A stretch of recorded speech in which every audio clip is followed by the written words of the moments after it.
Hi guys, welcome back to the channel. Hope you guys are doing well. So today we got another eBay find, Radio Shack Striker.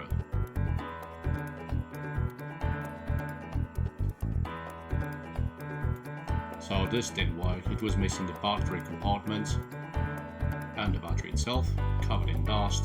It did have a remote, but no joy.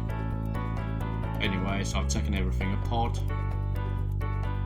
replaced the rear suspension springs, inserted a servo in there, hobby grade servo, even though it's old, it still works.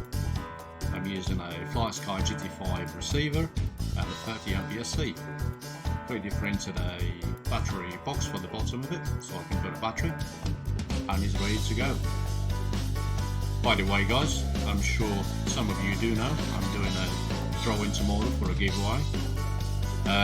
For those who entered, good luck. For those who haven't so far, I'm afraid you can't enter no more.